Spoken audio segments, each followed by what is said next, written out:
Okay, salam sejahtera. Hari ini kita akan membincangkan bab 8 iaitu bahan kimia bahan buatan dalam industri. Hari ini kita menjemput kumpulan 4 ETA yang akan mempersembahkan bab 8.1 iaitu alloy dan kepentingannya. So saya minta wakil iaitu Darwin untuk share screen.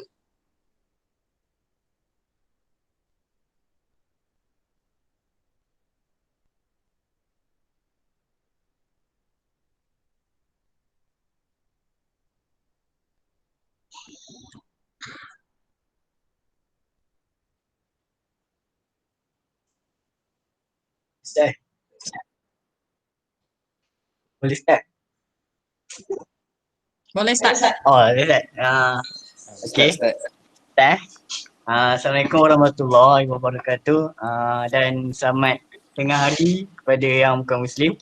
Hari ni kami daripada kumpulan 8.1 alloy dan kepentingannya ingin membentangkan tentang alloy. Okay. Kami terdiri daripada Danish Haikal, iaitu saya, Hafiz Zahin, Muhammad Syam Haziq, Darwin, Aidin Nabi Miza dan Alif Daniel. Okay, next. Okay, apa itu alloy? Okay, alloy ni kan, dia sebenarnya kan, senang ke? Simple ke? Dia merupakan campuran dua atau lebih unsur yang mana unsur yang utama ialah logam. Okay, so maknanya logam. Gabung logam. Okay. Hilang. Hello. Hilang. Apa hilang? Okay, mungkin kita ada masalah teknikal sedikit. Minta Darwin share slide sekali lagi.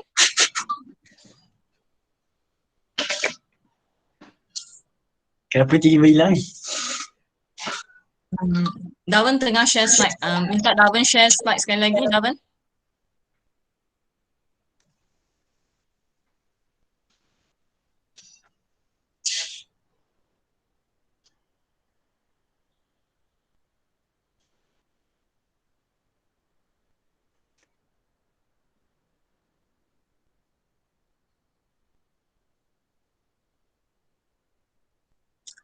Okay, kita boleh sambung pembentangan. Okay. Okay. Tadi anda cakap,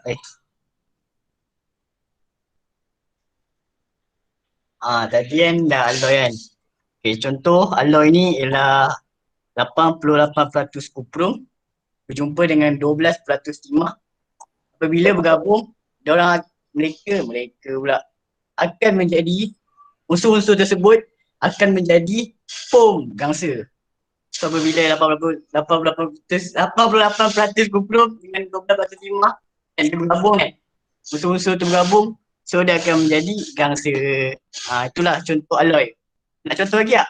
Okay, contoh lain, 99.5% besi. Bila dia bertemu dengan 0.5 karbon, bila bergabung unsur-unsur ni, dia akan menjadi keluli. Okay, next. Bukan next tu. Okay.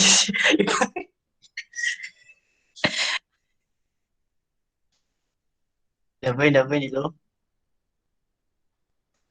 Dah syok sendiri je saya.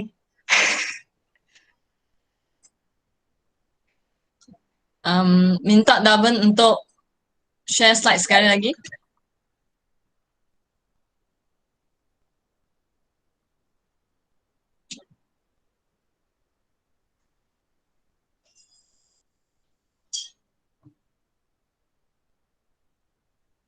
Darwin kena unmute mic, kita tak boleh dengar.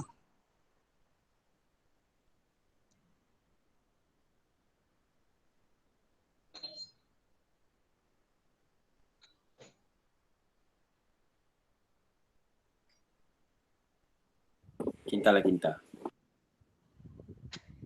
Okay, Darwin. Dah, boleh dengar sekarang. Sorry ma'am, ada gangguan sikit tadi. Ya. Ada masalah teknikal kan? Tak apa. Kita teruskan dengan pembentangan. Share screen.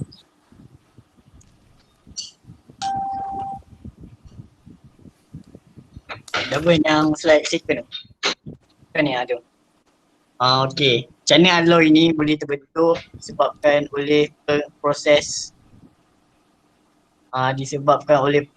pengaluyan. Proses ini ialah mencampurkan atom asing dalam logam tulen. Tujuan proses ini dapat menghalang atom logam daripada menggelosor. Okey, contoh kalau atom tergelosor kan, tu dia senang lah logam tu nak bengkok. So kalau dia buat pengaluyan ni, tambah-tambah logam semua, tu dia akan keras. Macam menambah kekuatan dalam dan kekerasan logam. Macam tu lah. Okay, dia. Faham tak? Okay, faham Okay, next slide. Faham. Okay. Okay, jadi saya akan membentangkan tentang perbandingan sifat alloy dengan logam tulen. Jadi perbandingannya ialah kekuatan dan kekerasan suatu alloy bergantung kepada susunan zarah-zarah atom di dalamnya. Jadi kami telah menyediakan sebuah video yang untuk kalian semua melihat ya. Okay, Darwin, present video.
Mem, kenapa gelap mem?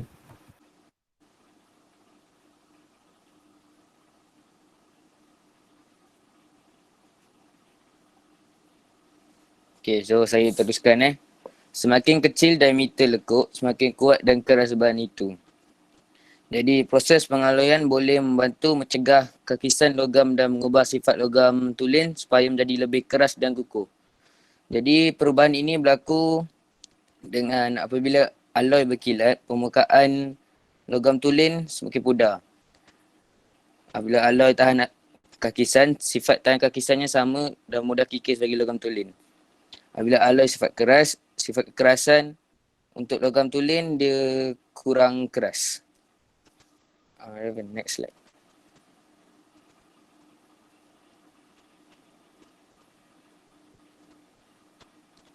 Di logam tulen adalah lembut, lemah, mulur dan mudah ditempa. Saiz atom dalam logam tulen adalah sama dan disusun secara rapat membentuk lapisan-lapisan atom dan ini menyebabkan logam tulen lembut dan kurang kuat. Logam tulen juga terdiri daripada satu jenis atom yang bersaiz sama dan disusun secara teratur. Jadi apabila dikenakan daya, lapisan atau logam tulen mudah menggelosor di atas satu sama lain. Hal ini menyebabkan logam tulen bersifat mulur atau mudah ditarik menjadi dawai halus. Jadi boleh rujuk gambar di bawah ya.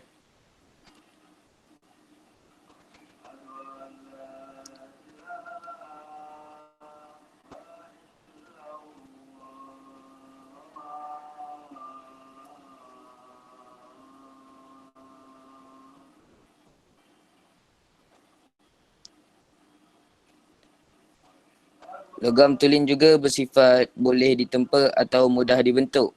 Terdapat ruang kosong di antara atom dalam logam tulen. So macam dalam gambar tu nampak bila dikenakan daya, atom logam akan menggelosor untuk mengisi ruang kosong dan membentuk struktur baru. So bila daya tu kena kat tengah, so ruang-ruang kosong tu akan diisi oleh atom logam yang lain. So senarai zarah logam tulen berubah bentuk. So bila kena daya, dia punya susunan tu berubah lah. Selain zarah logam tu. Next 7.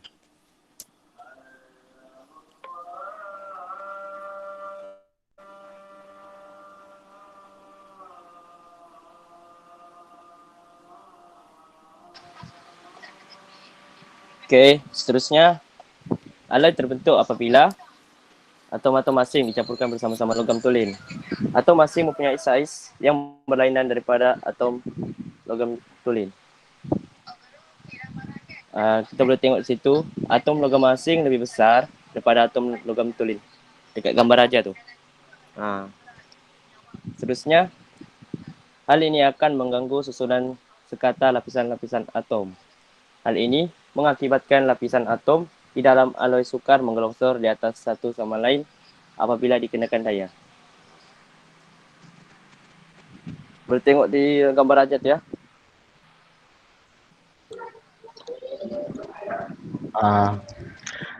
Tahukah anda penggunaan alloy berdasar komposisinya dan sifatnya sering digunakan di sekitar kita. Penggunaan alloy bergantung kepada komposisi dan sifat alloy yang dihasilkan. Setiap alloy dicipta untuk tujuan yang tertentu. Terdapat juga alloy yang dicipta melalui logam tulen yang sama tetapi mempunyai sifat dan komposisi yang berbeza dan juga digunakan untuk tujuan berlainan. Contohnya keluli dan keluli nikarat yang mempunyai logam tulen sama iaitu besi. Contoh-contoh alloy iaitu gangsa. Dalam gangsa tu ada 90% kuprum dan 10% titanium dan sifat dia lagi keras dan kuat dan tahan kakisan. Kegunaan gangsa ini adalah untuk membuat patung, tugu, pingat, pedang dan barangan hiasan. Yang kedua, loyang. Dalam loyang ada 70% kuprum dan 30% zinc. Sifat dia sama, keras dan kuat dan dia sering digunakan dalam alat muzik, peralatan dapur, tombol pintu dan kunci. Yang ketiga, duralumin. Duralumin ni komposisinya terdiri daripada 93% aluminium, 3% kuprum, 3% magnesium, 1% mangan. Ianya lebih kuat daripada aluminium tulen dan ketupatannya rendah dan tidak mudah berkarat. Duralumin ni sering digunakan untuk membina badan kapal terbang dan kabel elektrik serta basikal lumba. Yang keempatnya, keluli. Dalam keluli ada 90% besi dan 0.2 hingga 2% karbon. Juga dikenali sebagai keluli karbon. Lebih kuat dan keras. Terdapat 3 jenis keluli iaitu keluli karbon rendah, keluli karbon sederhana, keluli karbon tinggi. Kegunaan keluli ini untuk struktur bangunan, landasan kereta api dan badan kereta. Yang kelimanya, keluli nikarat. Dalam keluli nikarat terdapat 73% besi, 18% kromium, 8% nikel, 1% karbon. Ianya lebih kuat daripada besi tulen dan tahan kakisan. Kegunaan keluli nikarat ini untuk membuat sudu dan garfu, singki dan alatan pembendahan. Yang terakhirnya, pewter. Pewter ni terdiri daripada 95% stannum, 3.5% antimony and 1.5 kuprum. Lebih kuat daripada stannum tulen, tidak mudah berkarat dan berkilat. Ianya digunakan untuk membuat barangan perhiasan, piala dan cenderamata. Next. Kepentingan alloy dalam industri. Alloy ialah sumber konduktor elektrik yang membenarkan arus elektrik melaluinya pada rintangan sifar apabila disejukkan pada suhu yang sungguh rendah. Dapat menjimatkan elektrik jika dibandingkan dengan konduktor yang dibuat daripada kuprum, mempunyai sifat magnet. Kepentingan alloy super konduktor dalam industri. Bidangnya, antara bidangnya ialah pengangkutan, telekomunikasi, perindustrian, perubatan, elektronik dan ketenteraan. Sebagai contoh, kegunaan dia dalam bidang pengangkutan ialah penggunaan magnet dalam kereta api, maglev meningkatkan lajunya. Seterusnya dalam telekomunikasi dan astronomi, alloy superkonduktor berupaya untuk mengesan sinaran pada panjang gelombang yang tidak dapat dikesan oleh alat yang sedia ada. Pada perindustrian pula, alloy superkonduktor dapat digunakan untuk menjana kuasa dan meningkatkan kestabilan tenaga yang disimpan selepas penjanaan. Wayar elektrik yang dibuat daripada alloy sumber konduktor dapat menghantar arus elektrik untuk jarak yang jauh tanpa kehilangan tenaga.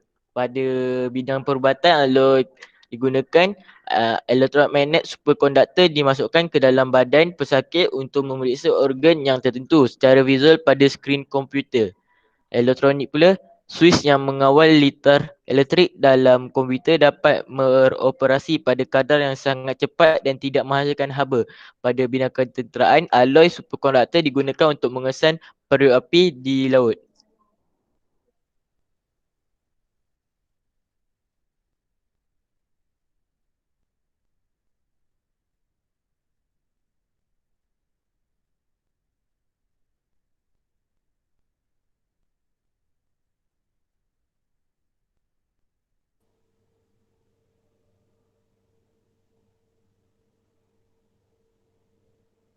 Okey.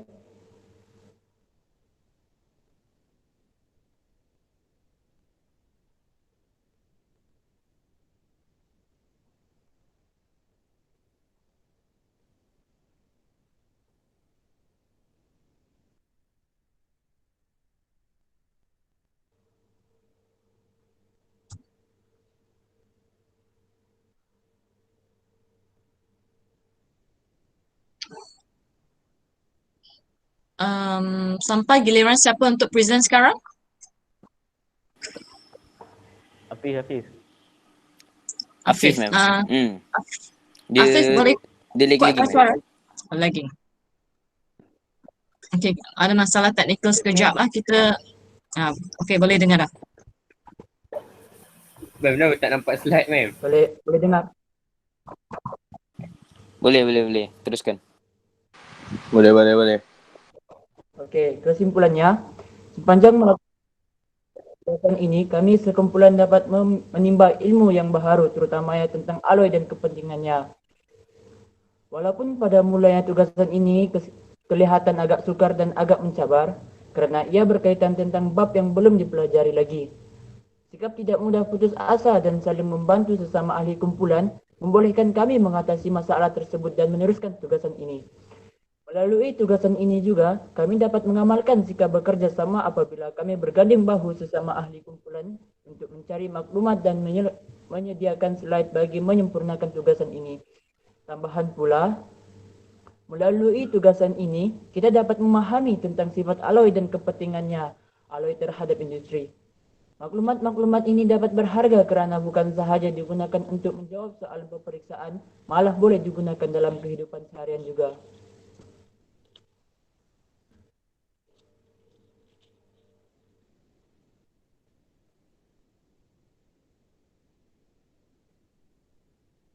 Penghargaan sehari petang diucapkan kepada Mem Ang selaku guru kimia yang kami tersayang.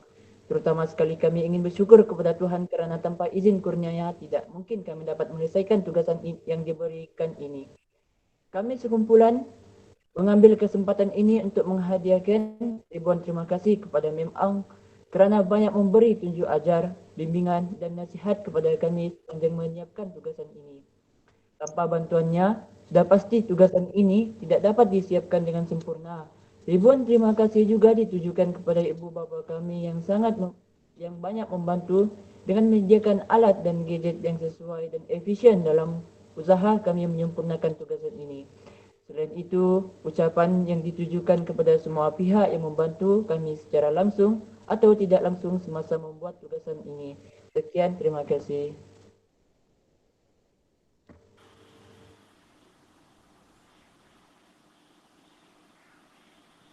Dalam slide ini, kami juga merujuk daripada buku, yaitu buku trik kimia Kuala Lumpur Pan Asia Publication Senja Renggahat. Selain itu, kami juga menggunakan buku Super Skill Ujian Ulang Kaji Kimia Tingkatan 4 KSSM.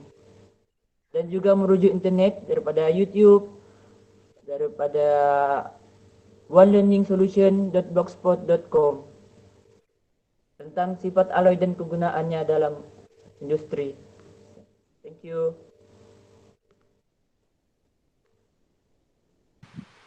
Okay, sekian. Terima kasih. Tamatlah sudah. Sekian, terima kasih. So, ada apa-apa soalan tak? Dapat ada soalan? Yang ingin boleh dilontarkan? Yang rakan kami, Danish, boleh jawab. Danish Saikal boleh menjawab soalannya ya. Danish Saikal boleh ajukan soalan kepada Danish ya. Yuba pun boleh menjawab ya. Yuba sebagai minda kami, dia boleh menjawab. Kau boleh jawab lah. Dia yang Jadi, Okay, ma'am, ada soalan tak, ma'am? Okay, terima kasih atas persembahan PowerPoint slide dan juga komitmen anda dalam menyiapkan slide kamu. Okay. Walaupun tadi kita ada sedikit masalah teknikal, Soalan teknikal, ma'am. tetapi perkara sebegini biasalah. Okay, so kita cuba atasi melalui pengalaman lah, kita cuba atasi ya. Okay, sekarang saya minta semua ahli kumpulan untuk tutup mic dan sesiapa yang ingin mengajukan soalan boleh berbuat demikian sekarang. Ada tak kawan-kawan daripada kelas 4 Alpha ataupun 4 Eta yang ingin mengajukan soalan kepada pembentang hari ini untuk bab 8.1? Jangan segan. Boleh tanya soalan? banyak saboy Alpha.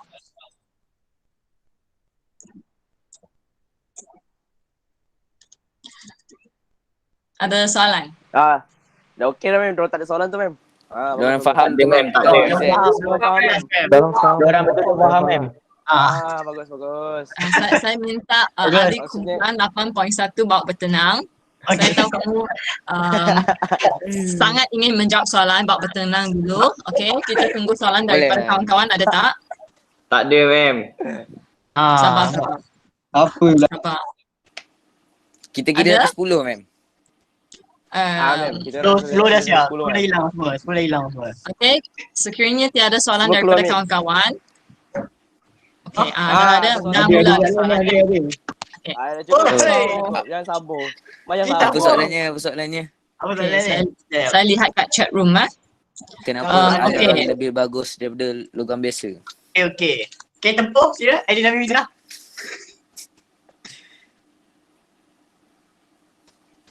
Ni soalan Ahmad Azhan ni. Okey, siapa yang nak jawab soalan daripada kawan anda, Ahmad Azhan? Yuva. Saya Yuba, mem. Silakan Darwin, ma'am. Darban, mem. Dia dekat Okey. bulan ni, mem.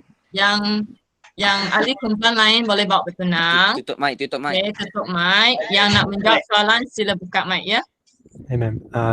Sebagai yang diketahui, alloy lebih bagus daripada logam biasa kerana seperti yang kumpulan kami tunjukkan tadi, alloy permukaan dia lebih berkilat, tahan kakisan dan keras. Manakala logam tulen pudar, mudah kakis dan kurang keras.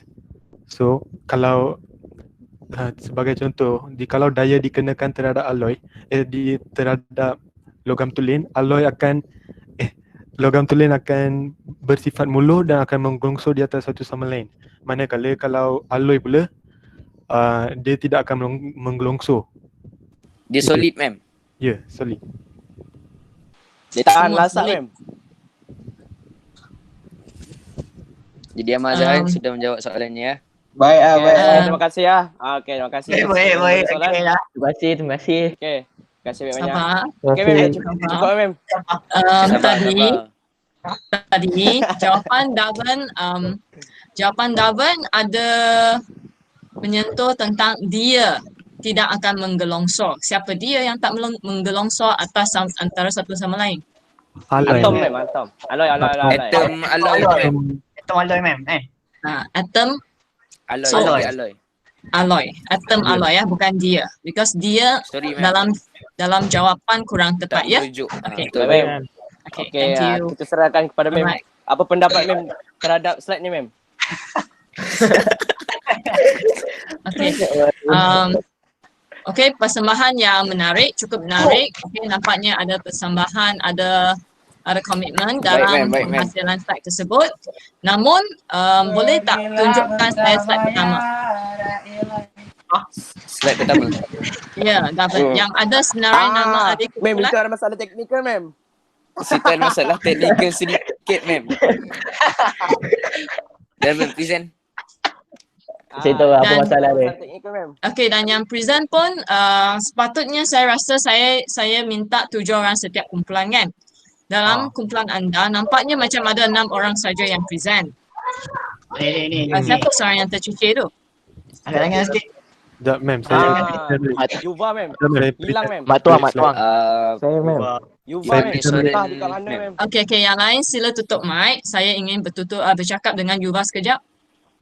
Baik, mem. Okey, mem. Okey, Yuva. Saya Mira. Yuva? Mem. Yes. Nama anda tiada dalam slide pertama. Boleh saya tahu kenapa? Lupa tulis mem. Kamu lupa tulis. Tak penting ke nama anda dalam slide pertama? Penting mem. Okay, because saya tak pasti tentang komitmen anda semua dalam menjayakan PowerPoint presentation ini. So, biar ma'am yang mengajukan soalan dan saya minta Yuva menjawab soalan. Okey. Mem. Saya setuju, mem. Ya, okay. So, soalan saya ialah daripada uji kendiri 8.1. Boleh, Alright. mem. Berikan justifikasi anda kepada pernyataan berikut. Keluli nekarat digunakan untuk membuat mesin basuh. Okay? Mengapa?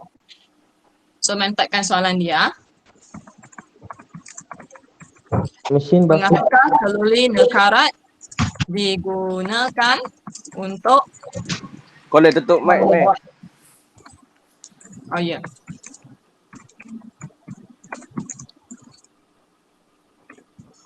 Ya, Ida. Okay. Mesin basuh dan bersentuhan dengan air.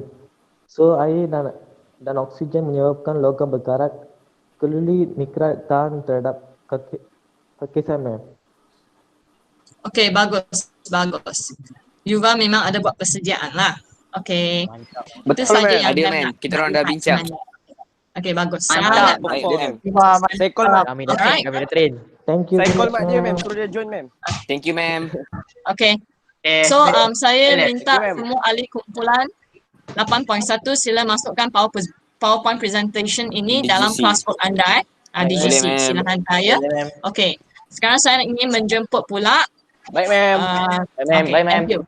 Boleh lihat, Masih- mem. Boleh tutup the camera. Saya akan menjemput Baik, ma'am. pula. Kita orang keluar kumpulan dulu, ma'am. seterusnya. Tak boleh Baik, kita keluar keluar. ya. Masa Baik. kelas habis pukul 2. Okay, sekarang baru 1:28.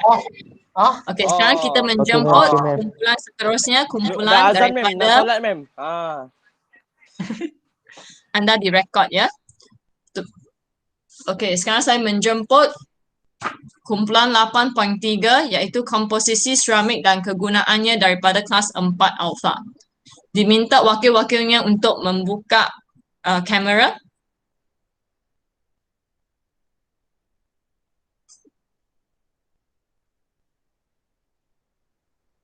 8.3 komposisi seramik dan kegunaannya daripada kelas 4 alfa. Diminta ahli kumpulannya untuk membuka kamera. Okey, seorang wakil sila buka mic dan beritahu saya siapa akan menjadi presenter. Ma'am, saya dan Travis ma'am dengan Mamba. Danish Haras. Okey, akan present dengan Danish Haras lah. Alright, mana yang lain? Sekarang Dan dalam saya punya Dan Hazim Atiyah ma'am. paparan hanya ada buka kamera. Hazim. Hazim ada buka kamera ke kat sini? Ya. Ada ma'am. 1, 2, 3, 4. Okey, sila perkenalkan 1, 2, 3, 4, 5. Lagi 2 orang?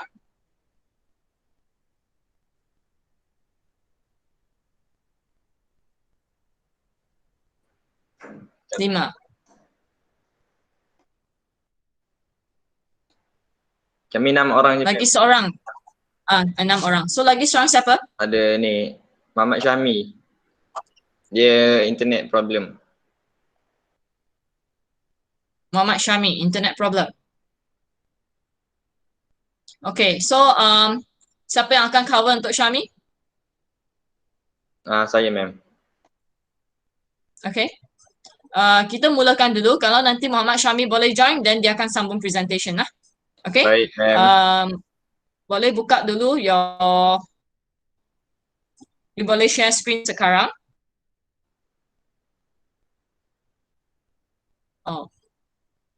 Share screen dan saya nak tangkap gambar.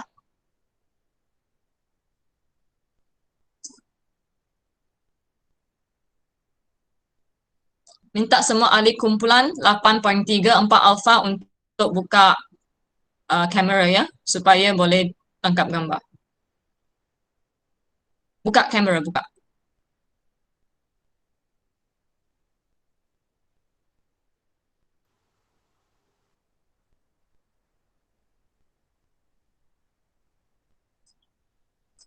Okey, saya tangkap gambar sekarang. 1, 2, 3.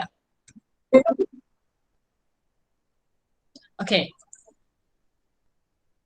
Now, boleh mulakan?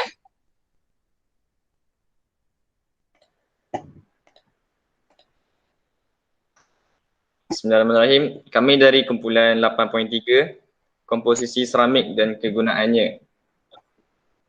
So, ahli kumpulan kami pertama Adam Shan, Muhammad Al-Bukhari, Muhammad Hazim bin Asim, Muhammad Danish Haras, Muhammad Hazim bin Atiyah dan Muhammad Syami Iskandar. Hari ini kami akan membincangkan tentang perihal seramik, contoh, sifat dan kegunaan. Definisi seramik. Seramik diambil daripada perkataan keramikos, iaitu dalam bahasa Yunani bermaksud benda diperbuat daripada tanah liat, aluminium silikat. Seramik merupakan unsur pepejal bukan organik dan sebahagian bukan logam yang terhasil melalui proses pembentukan dan pengerasan yang menggunakan kaedah pemanasan pada suhu tinggi, iaitu pemanasan dalam relau. Contoh bahan yang membentuk seramik terdapat 3. Pertama, sebahagian logam. Kedua, sebahagian bukan logam. Dan ketiga, sebahagian separa logam. Sebahagian logam merupakan aluminium oksida. Sebahagian bukan logam, titanium karbida. Dan sebahagian separa logam, silikon karbida. Sifat asas seramik. Pertama, seramik merupakan penebat haba, iaitu digunakan dalam komponen elemen pemanas. Kedua, rintangan haba tinggi, digunakan dalam komponen jet engine. Ketiga, mudah pecah, digunakan porselin.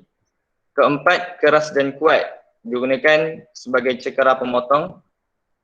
5, penebat elektrik, digunakan menjadi komponen penebat bervoltan tinggi. Dan keenam, lengan secara kimia, digunakan dalam gigi atau tulang palsu. Dan terakhir yang ketujuh, superconductivity, digunakan dalam mesin MRI. Jadi terdapat 2 jenis seramik, iaitu traditional ceramics and advanced ceramic. dalam bahasa Melayu, seramik tradisional dan juga seramik termaju.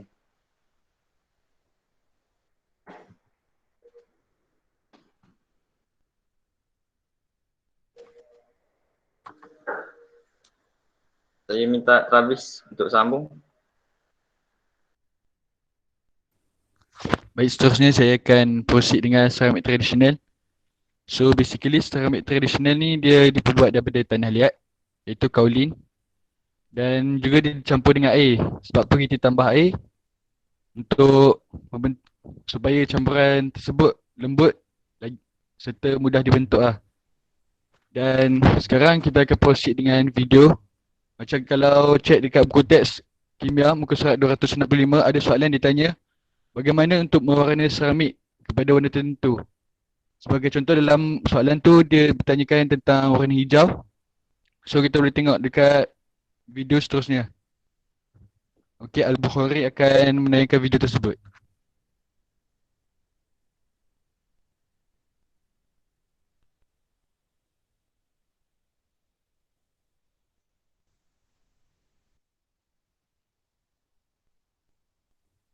In this video, I'm showing you how to add color to your clay. So if you're curious, get ready. Now there's two basic ways you can add color to clay. One way is using raw materials like these here, and the other way is by using what are called mason stains. Now these are combinations of oxides and ceramic frits that create reliable, rich and bold and uniform colors for your clay. Here are some ceramic raw materials: yellow iron oxide, copper carbonate, red iron oxide, chrome oxide, manganese dioxide, and cobalt carbonate. You know, the Statue of Liberty is made of copper. When copper gets weathered and oxidizes over time, it forms a thin layer of copper carbonate. Now before I wedge this mason stain into this clay, I'm going to cut this clay into 4 or 5 pieces or discs. It makes it much easier to mix the mason stain in. If you just dump this on the table and roll this around, it takes a lot longer. Mask on.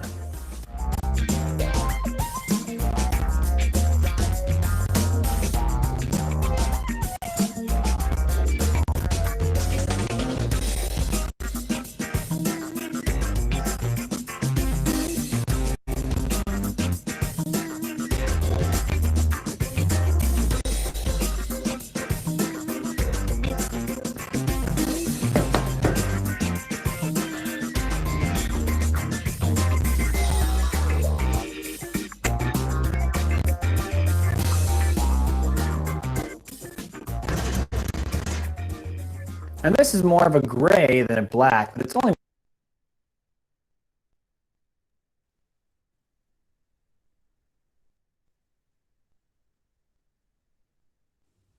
So basically kalau kita tengok dekat video tadi, dia menambahkan warna hijau dengan menggunakan copper carbonate.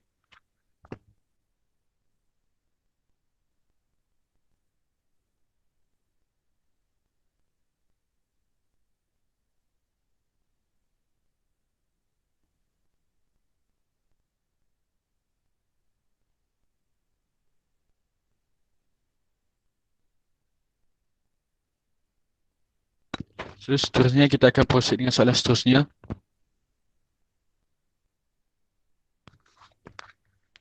Soalan nombor 2, dia cakap silikon karbida merupakan contoh seramik termaju yang mempunyai struktur dan sifat kekerasan seperti belian. Bolehkah silikon karbida digunakan untuk membuat gelas minuman? Terangkan. Jadi saya akan menerangkan sedikit tentang apa itu silikon karbida. Silikon karbida ni dia mempunyai sifat dan struktur kekerasan seperti belian. Yang kita tahu belian memang antara bahan yang memang keras lah. Jadi terdapat banyak kegunaan silikon karbida, terutamanya ia berguna sebagai pelelas dan dalam pembuatan alat pemotong. Silikon karbida juga merupakan bahan struktur yang penting. Contohnya dalam perisai komposit, vis kalis peluru, rela suhu tinggi dan lain-lain. Jadi soalan tersebut, bolehkah silikon karbida digunakan untuk membuat gelas minuman? Kalau diikutkan kepada sifat-sifat dia, boleh. Sebab apa? Silikon karbida dia keras, kuat dan juga tidak mudah pecah. Selain itu, silikon karbida juga bersifat lengai, iaitu lengai terhadap petihad, tindak balas kimia dan juga selamat digunakan. Tapi bagi menjawab soalan tersebut, sudah tentu silikon karbida tidak boleh digunakan untuk membuat gelas minuman kerana harganya yang mahal untuk dihasilkan dan juga sifatnya yang tidak lusinar. Kerana apabila kita menggunakan gelas yang diperbuat daripada silikon karbida, kita tidak tahu kandungan air di dalam gelas tersebut. Jadi kesimpulan saya akan teruskan dengan Danish Haras.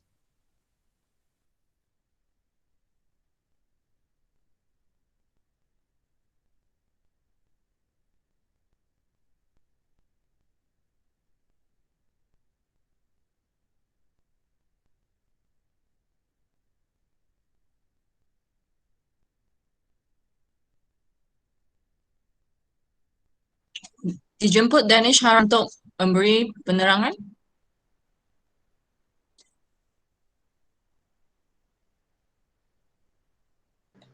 Tidak berapa okey, ma'am. Lain tak apa, okey ma'am. Manakala Danish Haras mempunyai beberapa masalah, saya akan teruskan dengan kesimpulan. So, seramik sememangnya bahan buatan industri yang sangat berguna dalam pelbagai aspek dan bidang. Okey, kita akan teruskan dengan Danish Haras. Seramik memangnya bahan buatan industri yang sangat berguna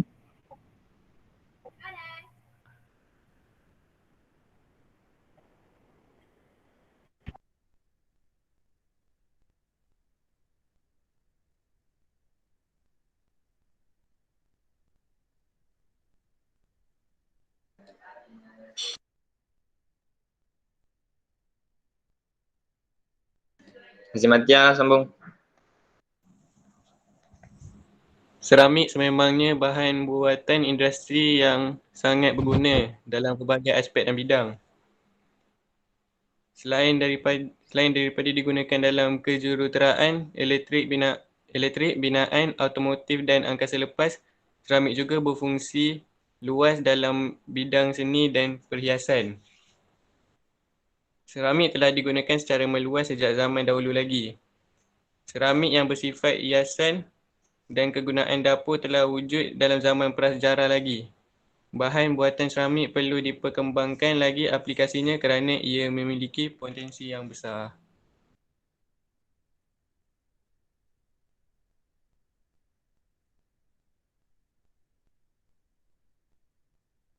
Sekian daripada kumpulan kami, terima kasih.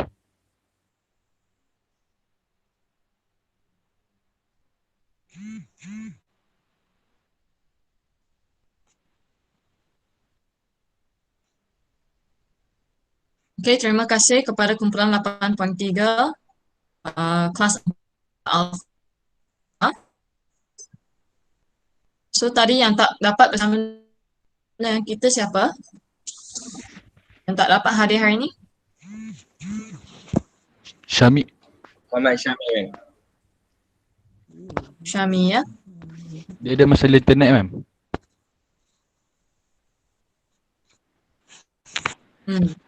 Okay. So ada tak persoalan daripada kawan-kawan sekalian? Daripada kelas 4 Alpha ataupun 4 Eta?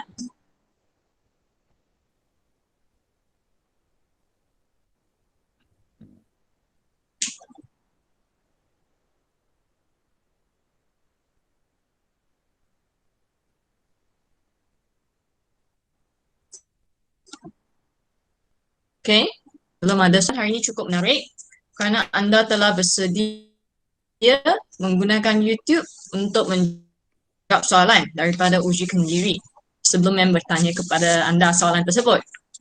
Okay, sesuatu yang telah ditunjukkan dalam YouTube, dia menggunakan kuprum 2 karbonat untuk menjadikan seramik tersebut warna hijau. Mem nak bertanya, selain daripada kuprum 2 karbonat, apa lagi bahan yang boleh dia tambahkan untuk menjadi seramik itu berwarna hijau?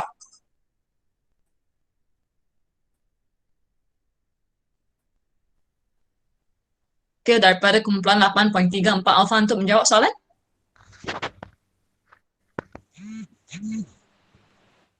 Al-Bukhari boleh buka video tadi boleh tak? Mem, Ferrum 2 oksida. Ferrum oksida mem. Ferrum 2 oksida. Ferrum 2 oksida. Okey. Terima kasih kerana menjawab soalan. Saya nak tanya lagi, kenapa ferrum 2 oksida ataupun kuprum 2 karbonat boleh digunakan untuk mewarnakan seramik? Apa yang menyumbang? Apa benda yang ada kat situ yang boleh mewarnakannya? Kerana ion ferrum berwarna hijau. Kerana ion ferrum 2 berwarna hijau. Okay, thank you Sean. Jawapan yang tepat. Alright. Okay, ada soalan lagi daripada kawan-kawan sekalian 4 alpha ataupun 4 eta? Kalau tidak, saya nak minta kumpulan seterusnya untuk membuat pembentangan. Tidak ada mem.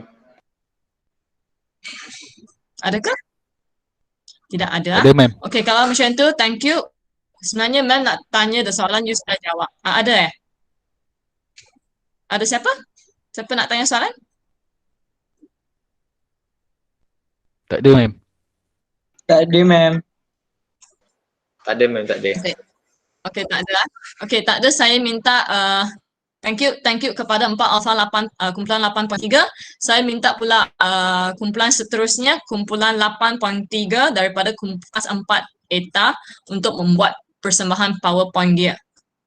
Okay, juga pada tajuk yang sama 8.3 komposisi seramik dan kegunaannya.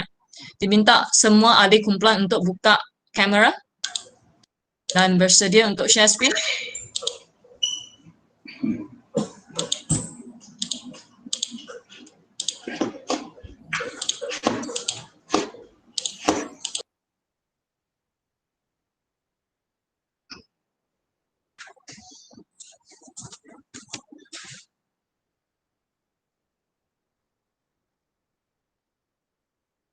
Minta seorang wakil untuk kenal pasti ada tak semua ahli kumpulan sudah buka kamera dan sudah berada di sini. Kenal pasti kan?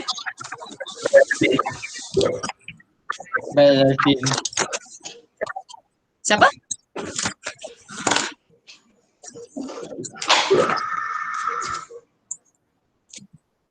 Kumpulan ni pun sepatutnya ada 6 orang ahli kan?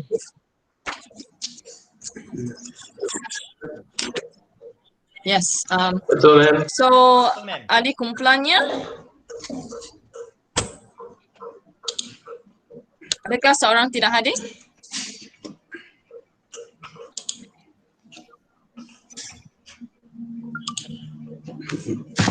Di manakah Rajendra? Dengar. Okay. Okay, boleh. Saya nak tangkap gambar dulu sebelum anda membuat persembahan PowerPoint. Okay, so sila lihat kepada kamera anda. Buat the presentation screen so that I got the title and also your faces. Yang tengah tunjuk screen tadi.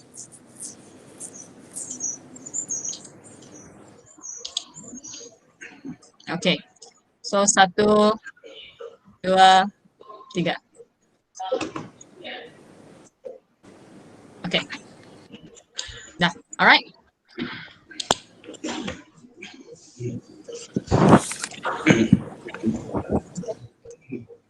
Dijemput kumpulan 8.3 untuk membuat persembahan PowerPoint slide dia. Anda boleh bermula sekarang. Baiklah. Assalamualaikum dan selamat tengah hari. Saya ucapkan kepada Ang yang cantik lagi bijak saja dan rakan-rakan saya dari kelas Pak Eta dan Pak Alpha. Kami dari kumpulan Unbreakable Bond akan membentangkan topik 8.3 iaitu komposisi seramik dan kegunaannya. Ahli kami terbagi kepada 5 orang iaitu saya, 436, 398, Putra Wan Elvision, Biwan Nami Akram. Saya 389, 387, Putra Tajendra, anak lelaki Katidawan. Saya 389, 380, Putra Oswald Law dari kelas 4 eta.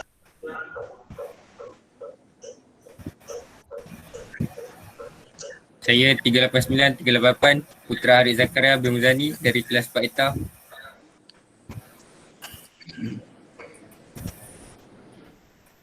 Saya 389, 385, Putra Agilan Unlucky Morgan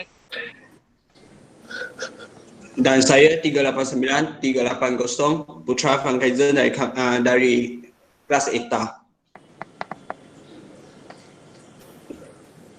Baiklah, saya akan menyuruh Oswald untuk sambungkan presentation berikut.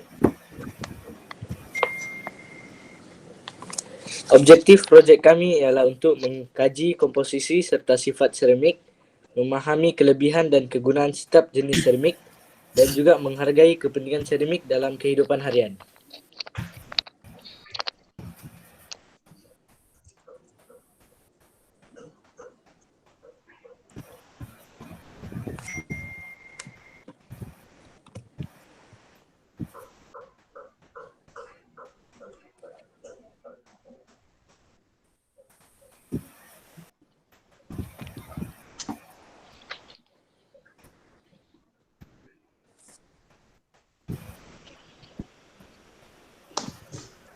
Test. Sekat-sekat sikit. Test. Okey. Pengenalan kepada seramik. Apakah itu seramik? Dan apakah komposisi seramik? Seramik merupakan sejenis pepejal yang diperbuat daripada bahan bukan organik dan bahan bukan logam. Bahan seramik terhasil melalui kaedah pemanasan pada suhu yang tinggi selepas proses pembentukan. Tahukah anda bahawa seramik mempunyai banyak kegunaan dalam kehidupan seharian?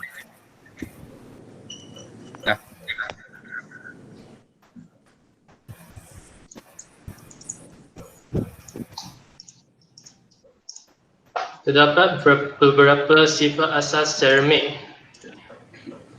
Sifat asas seramik termasuklah seramik rapuh, seramik keras dan kuat. Seramik merupakan penebat elektrik dengan haba. Seramik juga mudah pecah. Selain itu, seramik mempunyai rintangan haba yang tinggi. Akhirnya, seramik juga lengai secara kimia.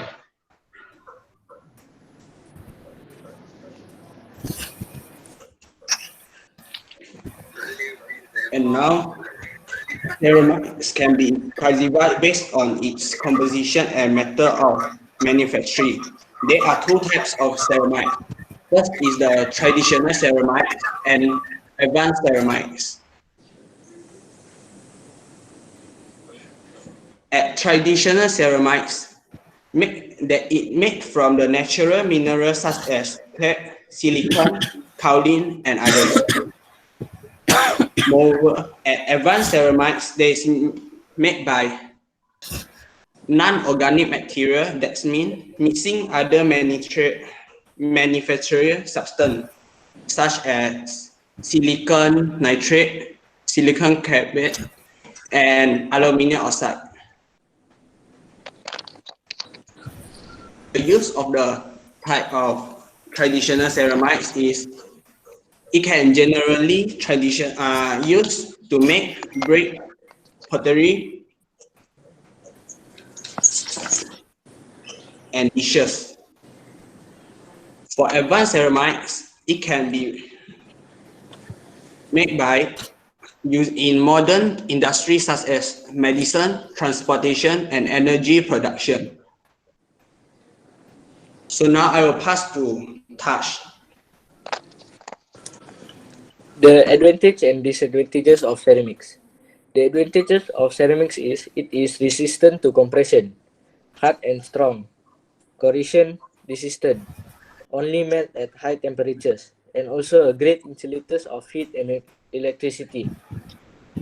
But it also has some disadvantages, such as it is easily break and not ductile.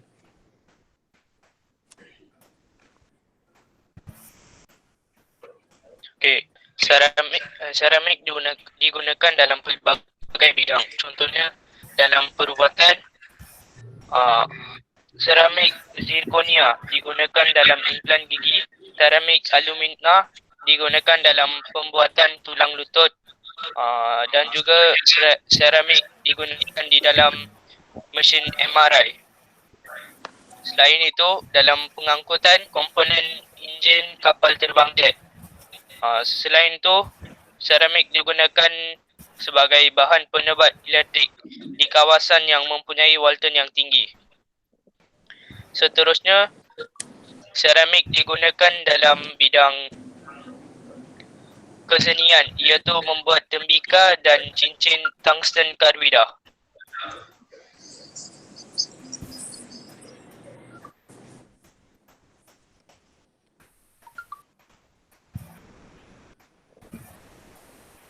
Baiklah, sebelum saya menyimpulkan semua benda ini, adakah anda tahu bahawa rompi anti peluru ataupun lebih dikenali sebagai body armor adalah diperbuat daripada silikon karbida? Kesimpulannya, seramik merupakan jenis bahan yang sangat berfaedah kepada kehidupan keharian. Tidak begitu sahaja, seramik juga digunakan secara meluas dalam pelbagai industri moden, kapal terbang, perubatan, pengangkutan dan banyak lagi. Oleh demikian, adalah wajar bahawa kita lebih mengenali dan memahami seramik supaya dapat menghargai kepentingannya dan memudahkan urusan seharian kita. Terlebih dahulu, kita ingin mengucapkan berterima kasih kerana di atas limpah maka dapatlah kami mencapai kerja khusus ini dengan jayanya walaupun pelbagai dugaan dan rintangan. Di kesempatan ini, kita ingin mengucapkan jutaan terima kasih yang tidak terhingga kepada Puan Yi, iaitu guru mata pelajaran kimia atas kesabaran, sokongan, nasihat dan bimbingan yang diberikan kerana banyak membantu dalam kejayaan penghasilan kerja khusus ini. Segala bantuan, semangat, strategi dan kebijaksanaan beliau telah banyak mengajar kami untuk menjadi seorang penyelidik dan pendidik yang baik. Tidak dilupakan kepada juga ahli-ahli keluarga yang sudi memberi pendapat dan sokongan moral kepada kami sewaktu proses membuat kerja khusus ini. Sesungguhnya segala pengorbanan yang telah dilakukan amat kami sanjungi dan akan kita ingati sepanjang hayat ini. Akhir kata, ucapan terima kasih juga kepada semua yang terlibat secara langsung dan tidak langsung dalam memberikan sumbangan, cadangan dan bantuan dalam menyiapkan kerja khusus ini. Sekian, terima kasih. Ni sumber rujukan.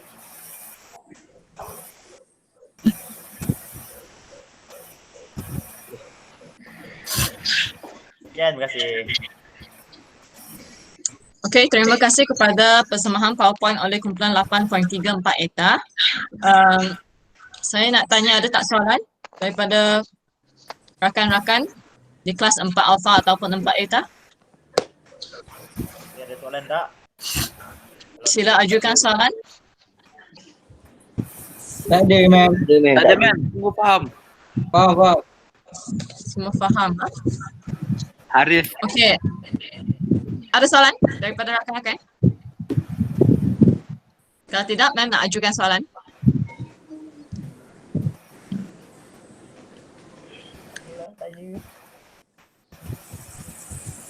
Okey. So, biar ma'am ajukan soalan lah, memandangkan kawan-kawan tak ada masalah kan. So, berikan 3 contoh bahan yang membentuk seramik. Saya, ma'am. Ya, Wan Aslin. Baiklah, 3 contoh bahan yang membentuk seramik ialah yang pertama, aluminium oksida. Yang kedua, titanium karbida. Dan yang ketiga, silikon karbida. Adakah aluminium oksida digunakan untuk membuat seramik? Boleh berikan contoh seramik yang diperbuat daripada aluminium oksida?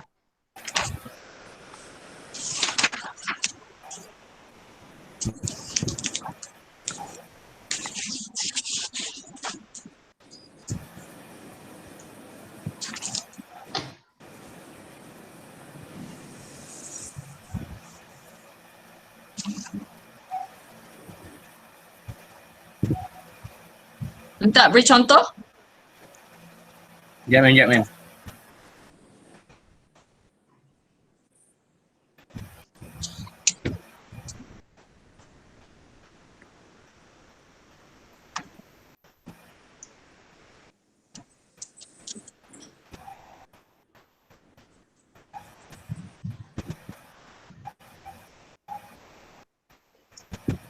Ma'am, ulang soalan lagi, ma'am.